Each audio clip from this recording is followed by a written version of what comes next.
សូមជម្រាបសួរប្រិយមិត្តទូរទស្សនិកជនជាទីមេត្រីសូមស្វាគមន៍មកកាន់ការផ្សាយរបស់នីតិទីផ្សារការងារនិងមុខរបរនាថ្ងៃនេះនីតិទីផ្សារការងារនិងមុខរបររបស់ទីភ្នាក់ងារជាតិមុខរបរនិងការងារនៃគណៈកម្មាធិការជាតិបណ្ដុះបណ្ដាលសូមនាំមកជូនលោកអ្នកនៅមាតិកាព័ត៌មានសំខាន់ៗដែលមានដូចតទៅនេះមួយបាត់យកការស្ដីពីវិធីសាស្ត្រស្វែងរកការងារធ្វើនិងត្រៀមលក្ខណៈសម្បត្តិចូលទីផ្សារការងារនៅសាកលវិទ្យាល័យណូតុនពីព័ត៌មានជ្រើសរើសបុគ្គលិកសំខាន់នៅក្នុងប្រទេសនាសប្តាហ៍នេះជាកិច្ចបន្តទៅទៀតនេះសូមប្រិមិត្តទូរទស្សនិកជនតាមដានទស្សនាកម្មវិធីរបស់យើងខ្ញុំដូចតទៅ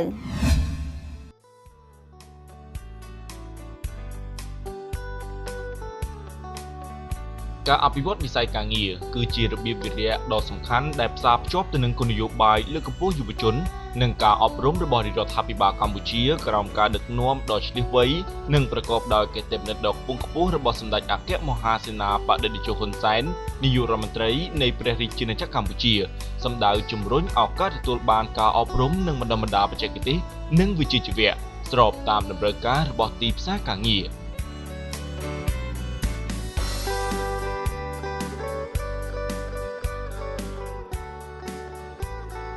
ស្របតាមគោលនយោបាយខាងលើនេះរាជរដ្ឋាភិបាលបានបង្កើតទីភ្នាក់ងារជាតិមុខរបរនិងការងារក្នុងឆ្នាំ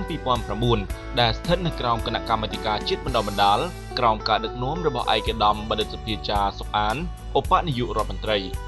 រីទទួលបន្ទុកទីស្តីការគណៈរដ្ឋមន្ត្រី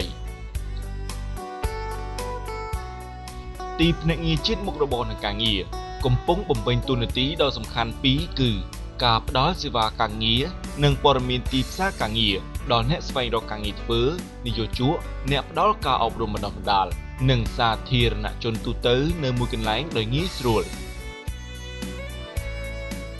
ក្នុងដំណើរការផ្ដល់សេវាខាងលើនេះទីភ្នាក់ងារជាតិមុខរបរនិងការងារបានកំពុងអនុវត្តយ៉ាងសកម្មនូវសេវាណែនាំអំពីអាជីពនិងការងារដល់យុវជន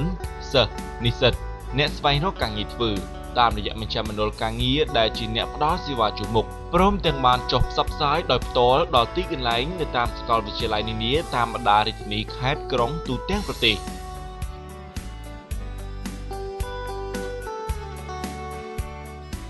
ជាក់ស្ដែងកាលពីខែឧសភាឆ្នាំ2015កន្លងទៅនេះក្រុមការងារមគ្គុទ្ទេសក៍អាជីពរបស់ទីភ្នាក់ងារជាតិមុខរបរនិងការងារបានរៀបចំសិក្ខាសាលានិងពិព័រណ៍ចល័តដល់និស្សិតនៃសាកលវិទ្យាល័យណូតុនដោយមានការចូលរួមពីនិស្សិតចំនួនជាង100នាក់ដោយផ្ដោតសំខាន់លើវិធីសាស្ត្រស្វែងរកការងារធ្វើរបៀបសរសេរប្រវត្តិរូបសង្ខេបលិខិតស្នើសុំការងារការត្រៀមខ្លួនចូលសម្ភាសន៍ការងារនិងផ្ដល់ព័ត៌មានទាក់ទងនឹងទីផ្សារការងារនៅក្នុងព្រះរាជាណាចក្រកម្ពុជានាពេលបច្ចុប្បន្ននៅក្នុងឱកាសនេះផងដែរក៏មានការអញ្ជើញចូលរួមពីក្រុមហ៊ុន Mingwei Group ដើម្បីនាំយកឱកាសការងារដោយផ្ទាល់ជូននិស្សិតនៃសាកលវិទ្យាល័យណូតុន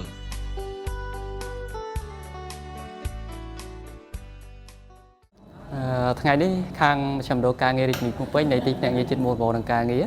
យើងបានសហការជាមួយនឹងសាកលវិទ្យាល័យណូតុនដើម្បីរៀបចំសិក្ខាសាលាមួយទាក់ទងជាមួយនឹងការត្រៀមលក្ខណៈសម្បត្តិចូលទីផ្សារការងារប្រកបដោយប្រសិទ្ធភាពហើយនិស្សិតចូលរួមនៅថ្ងៃនេះមានចំនួនប្រមាណ100នាក់ដែលក្នុងនោះដើម្បីផ្ដល់ឱកាសកាន់តែងាយស្រួលដល់អ្នកស្វែងរកការងារធ្វើដើម្បីបានទទួលនៅព័ត៌មានទីផ្សារការងារក៏ដូចជាឱកាសការងារយើងក៏បានភ្ជាប់មកជាមួយនឹងដោយការអញ្ជើញពីតំណាងក្រុមហ៊ុន Mingwei Group ដើម្បីឲ្យគាត់បានមកចែករំលែកបទពិសោធន៍ការងារក៏ដូចជាចំណេះដឹងមួយចំនួនដែលទាក់ទងជាមួយនឹងការចូលទៅធ្វើការងារជាពិសេសគឺឱកាសការងារនិងកម្មសិក្សាការងារដោយផ្ដល់ដោយ Mingwei Group ក្នុងនោះមជ្ឈមណ្ឌលការងារយើងក៏ដូចគ្នាដែរយើងបានចុះមកទីនេះយើងបានធ្វើបទបង្ហាញទាក់ទងជាមួយនឹងការត្រៀមខ្លួនលក្ខណៈសម្បត្តិបែបម៉េចដើម្បីចូលទីផ្សារការងារងាយស្រួលជាពិសេសការត្រៀមខ្លួនដើម្បីសម្ភាសការងារផ្សេងៗដើម្បីធ្វើម៉េចឲ្យការចូលទីផ្សារការងារដោយរលូនទៅហើយអ្វីដែលសំខាន់មួយទៀតនោះគឺយើងបានភ្ជាប់មកជាមួយនៅព័ត៌មានផ្សេងៗជាពិសេសដំណឹងតាក់ទងជាមួយវេទិកាការងារដ៏ធំយើងគឺមានក្រុមហ៊ុនរហូតដល់8ចូលរួមដែលក្នុងនោះយើងសង្ឃឹមថានិស្សិតនៅសាកលវិទ្យាល័យណូតុននឹងទទួលបានឱកាសការងារដ៏ធំនេះហើយគាត់អាចទទួលបានការងារតាមរយៈកម្មវិធីនេះផងដែរលើកនេះគឺជាលើកទី4ហើយសម្រាប់ក្រុមហ៊ុនខ្ញុំហើយខ្ញុំគិតថាកម្មវិធី NA គឺជាកម្មវិធីមួយល្អដែលផ្ដល់ឲ្យនិស្សិតមួយចំនួនដែលកំពុងស្វែងរកការងារធ្វើក៏ដូចជាមានអត្ថប្រយោជន៍ជាច្រើនសម្រាប់ក្រុមហ៊ុនខ្ញុំដែល NA បានផ្ដល់ជាបេក្ខជនជាច្រើនបាទដែលខ្ញុំបានជួបបទបង្ហាញឱកាសការងារទៅអញ្ចឹងពួកគាត់ ជាប្រភពធនធានមនុស្សមួយដែលខ្ញុំត្រូវការរើសបុគ្គលិកពួកគាត់ដើម្បីបំពេញការងារនៅក្នុងស្ថាប័នរបស់ក្រុមហ៊ុនខ្ញុំហើយខ្ញុំគិតថាកម្មវិធីជាច្រើន NEA ហ្នឹងគឺមានអត្ថប្រយោជន៍សំខាន់បំផុតសម្រាប់ក៏ដូចជានិស្សិតឬក៏បេក្ខជនដែលកំពុងស្វែងរកការងារធ្វើហើយក៏មានអត្ថប្រយោជន៍មួយទៀតសម្រាប់ក្រុមហ៊ុនខ្ញុំដែលខ្ញុំកំពុងត្រូវការជ្រើសបុគ្គលិកជាច្រើនសម្រាប់ក្រុមហ៊ុនមួយគ្រប់ហើយខ្ញុំគិតថាមតិជាចុងក្រោយគឺអ្វីដែលខ្ញុំចង់ជម្រាបជូនដល់មតិសាធារណជនទាំងអស់គឺនិស្សិតដែលកំពុងស្វែងរកការងារធ្វើអ្នកដែលអត់មានការងារធ្វើអាចតាក់ទងជាមួយនឹង NEA ក៏ដូចជាក្រុមហ៊ុនខ្ញុំដែរគឺយើងមានឱកាសដំណើរជាច្រើនបើសិនបើយើងអត់រកការងារធ្វើទេយើងអត់ដឹងព័ត៌មានការងារធ្វើគឺយើងអត់មានការងារធ្វើអញ្ចឹងដូច្នេះ NEA ក៏ដូចជាក្រុមហ៊ុនខ្ញុំផ្ដល់ការងារទាំងអស់សម្រាប់បងប្អូនណាដែលមានបំណងស្វែងរកការ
ដល់ឡើងខ្លះក្នុងការស្វែងរកការងារដល់ពួកគេហើយច្រើននិស្សិតហ្នឹងគឺអត់សូវមានកំណត់ចង់រកការងារធ្វើទេប៉ុន្តែពេលដែលមានកម្មវិធីពួកបងចង់មកអញ្ចឹងគឺអាចជួយបំផុសកំណត់ពួកគាត់ថាមានចិត្តចង់រកស្វែងរកការងារធ្វើដើម្បីជួយផ្គត់ផ្គង់ជីវភាពគ្រួសារនិងបង្កើនការចំណាយខ្លួនឯងអញ្ចឹងហើយមួយទៀតគឺដឹងពីរបៀបក្នុងការសរសេរ CV ហើយដូចជា cover letter អីជាដើមក្រោយពីបានបញ្ចប់វគ្គបណ្ដុះបណ្ដាលនៅរយៈពេល3ម៉ោងនេះខ្ញុំទទួលបាននៅចំណេះដឹងមួយចំនួនពាក់ព័ន្ធទៅនឹងការរៀបចំប្រវត្តិរូបសង្ខេបដើម្បីចូលធ្វើការងាររៀបចំអរិយាប័ត្រក្នុងការត្រៀមទទួលយកនឹងការងារទទួលបាននៅការប្រឹក្សាយោបល់ពីវាគ្មិនបាទខ្ញុំគិតថាការចូលធ្វើសិក្ខាសាលារបស់ខ្ញុំរបស់ទីតាំងងារជាមុខរបរនៃការងារនេះអាចធ្វើខ្ញុំទទួលបានចំណេះដឹងជាច្រើនជាពិសេសទាក់ទងជាមួយនឹងផ្នែកនៃការបំពេញ CV និងលិខិតអមដើម្បីដាក់ពាក្យសុំការធ្វើការពីគេហើយនៅខ្ញុំក៏អាចយល់ដឹងពីវិធីសាស្ត្រក៏ដូចជាការប្រឹក្សាយោបល់នានាទាក់ទងជាមួយនឹង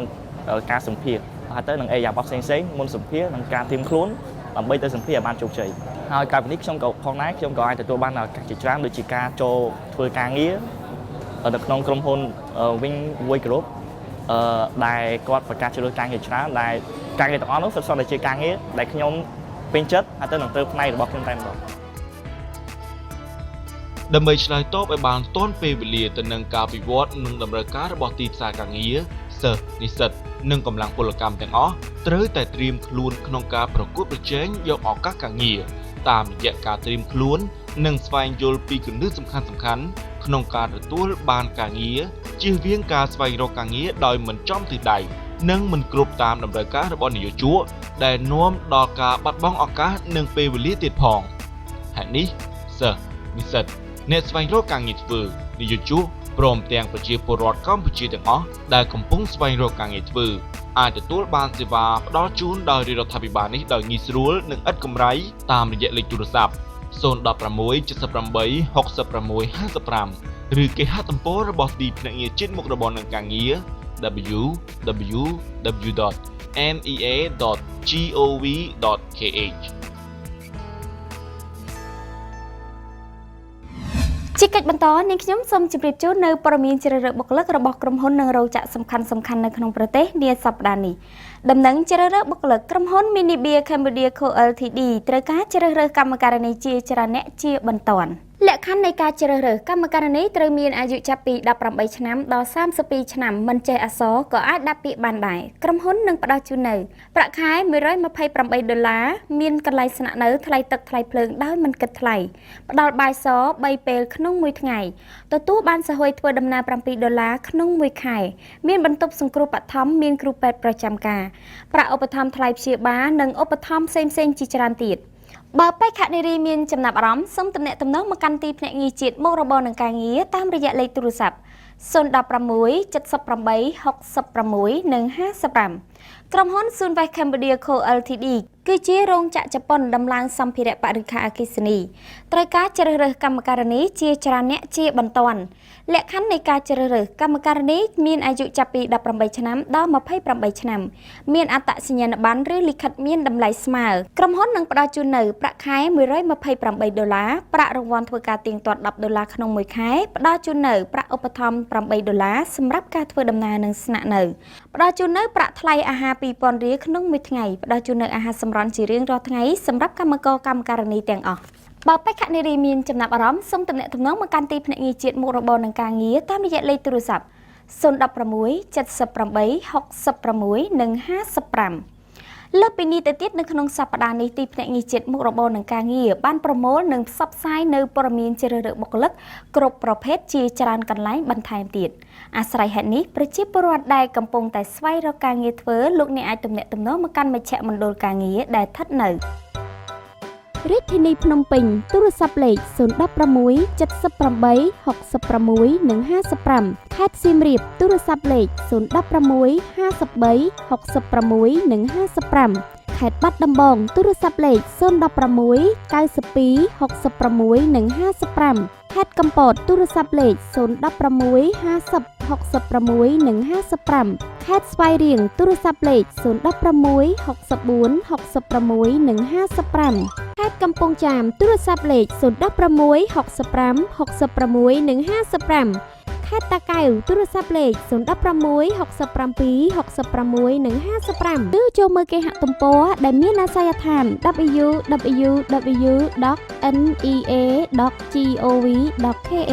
សូមជម្រាបជូនដំណឹងទៅដល់ទូរទស្សនិកជនផងដែរថាកម្មវិធីរបស់យើងក៏មានផ្សព្វផ្សាយឡើងវិញនៅក្នុងគេហទំព័ររបស់ទីភ្នាក់ងារជាតិមុខរបរនិងការងារនិងគេហទំព័ររបស់អង្គភាពព័ត៌មាននិងប្រតិកម្មរហ័សនៃទីស្តីការគណៈរដ្ឋមន្ត្រី www.ocm.gov.kh ផងដែរ